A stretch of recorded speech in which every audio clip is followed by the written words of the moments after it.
بڑے بڑے لوگوں کے ہم نے نام لیے ہیں, ہم تو مزدور لوگ ہیں, نام لیتے ہوئے بھی بڑی مشکل سے ہمت جٹا پاتے ہیں, لیکن جو لا انفورسمنٹ کے ادارے ہیں جن کا کام ہے ان کے خلاف کارروائی کریں. رپورٹ آپ کے سامنے ہے, کیا اس موقع کے اوپر آپ توقع رکھتے ہیں کہ یہ کام آگے بڑھے گا؟ بسم اللہ الرحمن الرحیم. ندیم صاحب, بات یہ ہے کہ پاکستان آج جس جگہ پہ کھڑا ہے اس میں کوئی گنجائش نہیں ہے, دو رائے نہیں ہے, احتساب سب کے لیے اور اکراس دی بورڈ. اگر اس میں نعرہ بڑا آسان ہے, کرنا بڑا مشکل ہے. میں یہ بات اس لیے کر رہا ہوں کہ ہم یہ کہہ دیتے ہیں کہ شاید میں, کیونکہ میرا نیب سے تعلق رہا ہے اور بڑا لمبا رہا ہے, 15 سال رہا ہے. دیکھیے بات یہ ہے کہ اب آپ نے 15 سال کیوں نہیں کارروائی کی بحریہ کے اوپر؟ بحریہ کے اوپر کارروائی, میں اگر 1 سال ڈی جی پنڈی اسلام آباد رہا اور آپ آن ریکارڈ دیکھ لیں کہ میرا خیال ہے میں نے 4 یا 5 دفعہ, میرا چونکہ 8 یا 9 مہینے کا ٹینیور تھا اور میں نے ان کو 8-9 دفعہ بلایا, اور یہ پرٹیکولرلی ایک ان کا بڑا مشہور کیس تھا ڈی ایچ اے ویلی کا, اور اس کو میں بڑی تیزی سے چلا رہا تھا, لیکن اب میری بدقسمتی کہہ لیجیے کہ مجھے ریٹائرمنٹ پہ جانا تھا, اور اس وقت تقریباً کسی نیب کے ادارے میں, کسی جوڈیشری میں آج تک کی تاریخ میں, یہ ٹیسٹ ہے جوڈیشری کا بھی, آج تک یہ ہمت نہیں ہو پائی کہ اتنے تگڑے کیس میں آتا ہے. اور ایون اس وقت وہاں انہوں نے اپنے جو پروجیکٹ ڈائریکٹر تھے جنرل احتشام ضمیر, ان کو بھیجا, پوری ٹیم آتی رہی. اور جنرل احتشام ضمیر کون تھے؟ ان کی بھی ڈیتھ ہو گئی, میں وہ بھی اب اس دنیا میں نہیں ہے, لیکن کس ادارے کے؟ بحریہ کے. انہوں نے مجھے پوری, اس سے پہلے کس سرونگ کہاں تھے؟ سرونگ کہاں تھے؟ اتنے پاورفل لوگ اس ادارے کے ساتھ منسلک تھے.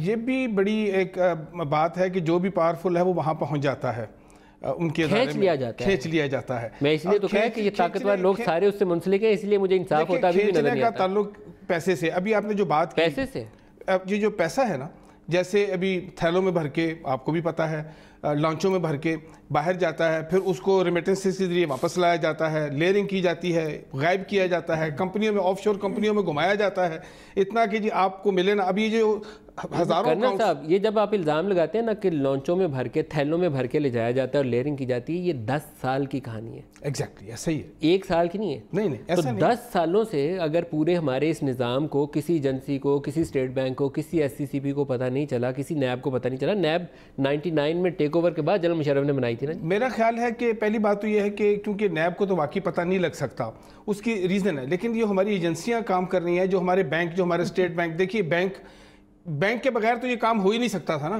کہ کسی کے اکاؤنٹ میں پیسے آ رہے ہیں. یہ ملی بھگت کے بغیر کام نہیں ہو سکتا. بالکل نہیں, ملی بھگت تو ہوئی ہے. آسان لفظ یہ ہے کہ ملی بھگت سب کی, اور ایک آدھ کی نہیں, سب کی, پورے سسٹم کے اندر آ کے لوگوں کی. میں نے تو کہا ججز, جنرلز اور جرنلسٹ, میڈیا والے سمیت.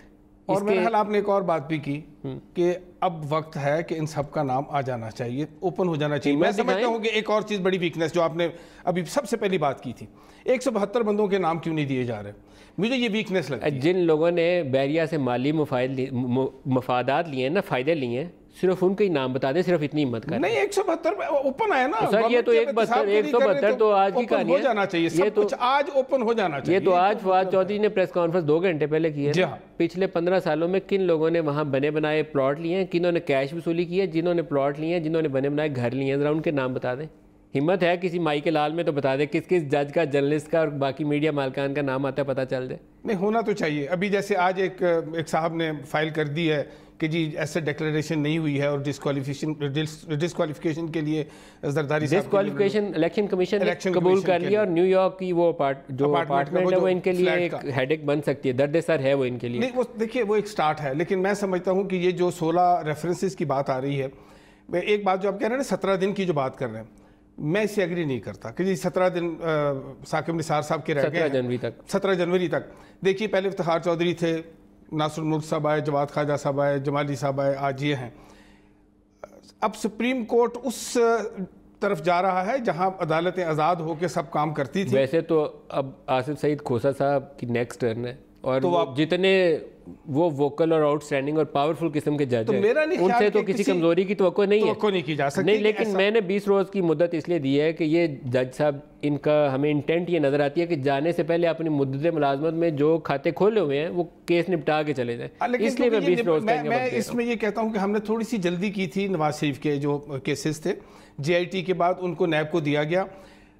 وائٹ کالر کرائم ہے, اس کی ایویڈنس اتنی سالڈ اور اتنی بغیر کسی شک و شبہ کی ہونی نیب کے اندر کیپیسٹی نہیں ہے جی. مان لیجیے آپ اعتراف کر لیجیے, آپ نے اس جے آئی ٹی رپورٹ سے 2 قدم آگے نہیں بڑھا. آپ نے ان کو ٹائم کتنا دیا؟ تھوڑا ٹائم ہے نہیں, آپ دیکھیں 2 مہینے ٹائم کے اندر آپ کیا سمجھتے ہیں کہ 60 دن کے اندر ہوتا ہے کچھ؟ آپ نے 80 دن سے شہباز شریف کو 90 دن سے اندر ڈالا ہوا, کیا نکال لیا آپ نے؟ تو آپ نے ابھی اب ریفرنس فائل میرا خیال ہے وہ اندر ڈال کے بندہ ریفرنس فائل کرنے چلے, پہلے آپ نہیں کچھ ڈھونڈ پائے. نہیں, اس کی ریزن آپ اگر اس کو اندر نہ ڈالتے تو وہ جو اور 15-16 آگ لگ جاتی ہیں, جو دھڑا دھڑ آگ لگ رہی تھی ہر کمپنی کے ریکارڈ کو. Shehbaz Sharif is more powerful than your entire system.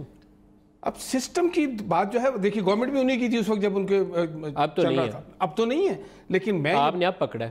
لیکن ایک چیز ان میں رکھیے, پکڑنے کی وجہ کیا تھی کہ سسٹم کے اندر انہیں کے اپوائنٹ کیے ہوئے لوگ موجود تھے.